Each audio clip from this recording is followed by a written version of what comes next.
அன்பான சிம்மராசி நண்பர்களே, உங்கள் ராசியின் அதிபதி சூரியன். தலைமைத்துவம், தைரியம், கம்பீரம், மரியாதை இவை அனைத்தும் உங்கள் அடையாளம். இந்த மார்ச் மாதம் உங்களுக்கு மரியாதை, முன்னேற்றம், சோதனை ஆகிய மூன்றையும் சேர்த்து தரப்போகிறது. நீங்கள் எடுக்கும் முடிவுகள் உங்கள் எதிர்காலத்தை அமைக்கும் காலம் இது. மார்ச் முதல் வாரம் உங்கள் மனதில் பெரிய இலக்குகள் உருவாகும். நான் உயர வேண்டும் என்ற தீவிர எண்ணம், புதிய திட்டங்கள், வேலை மாற்றம் பற்றிய சிந்தனை. இந்த மாதம் நீங்கள் தலைமை ஏற்கும் சூழ்நிலை உருவாகும். வேலைக்கு செல்பவர்கள், மேலதிகாரிகளின் கவனம் உங்கள் மேல் ஏற்படும். பதவி உயர்வு வாய்ப்பு, புதிய பொறுப்புகள். அலுவலகத்தில் போட்டி அதிகமாக இருக்கும், ஆனால் நீங்கள் திறமையால் வெல்வீர்கள். தொழில் விரிவாக்கம், புதிய கிளை தொடங்க வாய்ப்பு. அரசாங்கம் தொடர்பான ஒப்பந்தம், ஆவணங்களை சரிபார்க்காமல் கையெழுத்திட வேண்டாம். பண வரவு அதிகரிக்கும். திடீர் லாபம், போனஸ், இன்சென்டிவ் கிடைக்கும். ஆனால் குடும்ப செலவுகள் கூடும். ஆடம்பர செலவுகள் அதிகரிக்கலாம். சேமிப்பு அவசியம். திருமணமானவர்கள், வாழ்க்கை துணையுடன் சிறிய ஈகோ பிரச்சனை ஏற்படும். அமைதியாக பேசினால் தீர்வு கிடைக்கும்.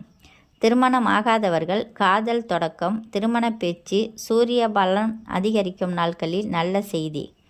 குடும்பத்தில் மரியாதை உயரும். தந்தையின் உடல்நலத்தில் கவனம் தேவை. உறவினர் வீட்டில் சுபகாரியம் நடக்கும். கவனிக்க வேண்டியது இரத்த அழுத்தம், இதயம் தொடர்பான பிரச்சனை, உடல் சூடு. அதிக கோபம் தவிர்க்கவும். வெயிலில் அதிக நேரம் இருக்க வேண்டாம். போட்டித் தேர்வில் வெற்றி கிடைக்கும். அரசு வேலை முயற்சி சாதகம். கலை, விளையாட்டுத் துறையில் வெற்றி. நீண்ட தூர பயணம் ஏற்படும். வெளிநாட்டு வாய்ப்பு.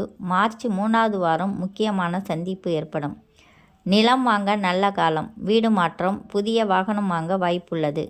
ஞாயிற்றுக்கிழமை சூரிய நமஸ்காரம், காலை நேர சூரிய உதய தரிசனம், ஓம் சூர்யாய நம ஜபம் செய்யவும். முதல் வாரம் புதிய திட்டம். 2வது வாரம் வேலை முன்னேற்றம். 3வது வாரம் பண லாபம். 4வது வாரம் குடும்ப சந்தோஷம். ஈகோவை குறைக்கவும். கோபத்தில் முடிவு எடுக்க வேண்டாம். ஆடம்பர செலவை கட்டுப்படுத்தவும். சிம்மராசிக்காரர்களே, இந்த மார்ச் மாதம் உங்களுக்கு தலைமை ஏற்கும் காலம். நீங்கள் ஒளி போல பிரகாசிக்கப் போகிறீர்கள். ஆனால் அந்த ஒளி மற்றவர்களை எரிக்காமல் காக்க வேண்டும். சூரியன் போல பிரகாசியுங்கள், ஆனால் வெப்பம் அளவாக இருக்கட்டும். உங்கள் வாழ்க்கையில் புகழ் பெருகட்டும், செல்வம் வளரட்டும், மரியாதை உயரட்டும்.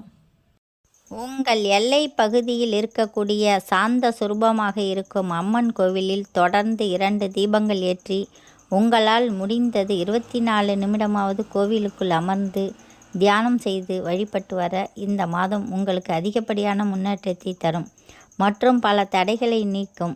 கண்ணுக்கு தெரியாத பிரச்சனைகளிலிருந்து உங்களை காத்து நிற்கும். 18/3/2026 இரவு 11:36 மணி முதல் 21/3/2026 இரவு 2:28 மணி வரை சந்திராஷ்டமம் உள்ளது. இந்த வீடியோ பிடித்திருந்தால் லைக் பண்ணுங்கள், ஷேர் பண்ணுங்கள், சப்ஸ்கிரைப் செய்யுங்கள். நன்றி, வணக்கம்.